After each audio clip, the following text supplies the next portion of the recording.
اللہ وبرکاتہ۔ عزیزان گرامی، آج کی اس پروقار بزم میں مجھے جس عنوان کے تحت لفظ کشائی کا شرف حاصل ہوا وہ ہے جنگ آزادی میں مسلمانوں کے کردار۔ عزیزان گرامی، سرزمین ہندوستان کا چپا چپا اور گلستان ہند کا پتا پتا اور بوٹا بوٹا اس بات پر شاہد ہے کہ ہندوستان کی مقدس سرزمین پر جب تک ناپاک انگریزوں کا سایہ پڑا اور جب یہ سازشی قوم اپنے طاقت کے بل پر ہندوستان کے تخت و تاج کی مالک بن بیٹھی، تب سب سے پہلے انگریزوں کے خلاف آواز بغاوت ہم نے بلند کیا۔ راستوں کی غربت و دوری سے بے فکر، راہوں کے خطرات سے بے فکر ہو کر ہم نے اپنے اس ملک کی آزادی کے خاطر پھانسی کے پھندوں کو چوم کر منزل کا نشان پوچھا، تو کبھی ملک کی آزادی کے خاطر ہم نے اپنے جسموں کو لہو لہان کروایا، ملک کی آزادی کے خاطر ہم نے آگ کے انگاروں میں جانا پسند کیا۔ سامعین، ملک کی آزادی کے خاطر ہم نے برسر عدالت میں نغمہ آزادی سنائی، تو کبھی کوٹھریوں اور جیلوں کو اپنا مسکن بنایا۔ سامعین کرام، اسی طرح صدیوں کی غلامی کے بعد ہمارا ملک ہماری قربانیوں کی بدولت انگریزی اقتدار سے آزاد ہوا، لیکن آزادی کے بعد یوں ملے وطن کے لوگ ہم سے آزادی کے بعد، یوں ملے وطن کے لوگ ہم سے آزادی کے بعد، جیسے بے اسباب کوئی دوسری شادی کے بعد۔ عزیزان گرامی، سرزمین ہندوستان میں جب جب کسی کا قتل ہوا،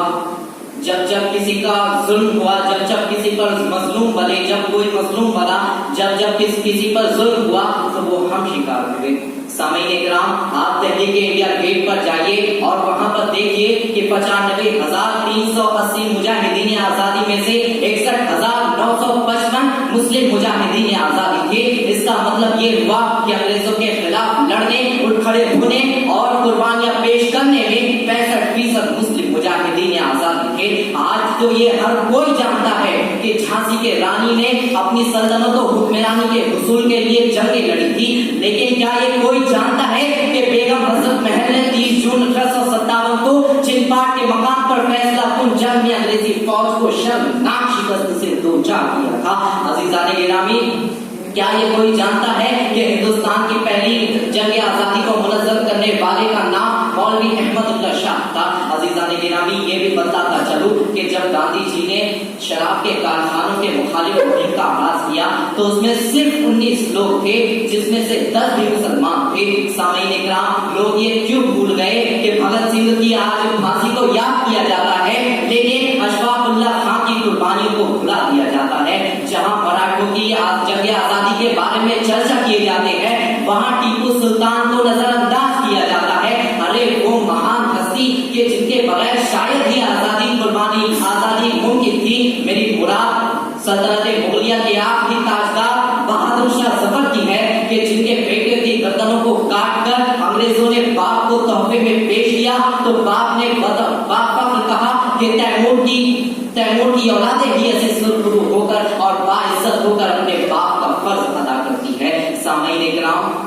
اگر یہی ہے آزادی، اگر یہی ہے انصاف، تو میں ایسی انصاف اور آزادی کو لات مارتا ہوں، جیسے کہ ابوالکلام آزاد نے 1923 کو ایک جلسے سے مخاطب ہو کر کہا تھا کہ اگر کوئی بڑے سے بڑا شخص بھی مجھ سے آ کر کہے کہ اے ابوالکلام، ہندوستان کو آزادی کل مل جائے گی، لیکن شرط یہ ہے کہ تم ہندو مسلم میں ایکتا، پریم اور محبت کی باتیں کرنا چھوڑ دو۔ سامعین کرام، ابوالکلام نے کہا تھا کہ میں لات مارتا ہوں ایسی آزادی کو، ہمیں ضرورت نہیں ایسی آزادی کی، اگر ہمیں ضرورت ہے ہندوستان میں تو محبت اور اتحاد کی۔ سامعین کرام، کہاں ہے وہ محبت، کہاں ہے وہ ایکتا، کہاں ہے وہ پریم جو ابوالکلام نے کہا تھا؟ سامعین کرام، آج ہمارا حال تو یہ ہے کہ عزت نفس کسی شخص کی محفوظ نہیں، عزت نفس کسی شخص کی محفوظ نہیں، اب تو اپنے ہی نگہبان سے ڈر لگتا ہے، ڈنکے کی چوٹ پہ ظالم کو برا کہتا ہوں، مجھے نہ سولی اور نہ زندان سے ڈر لگتا ہے۔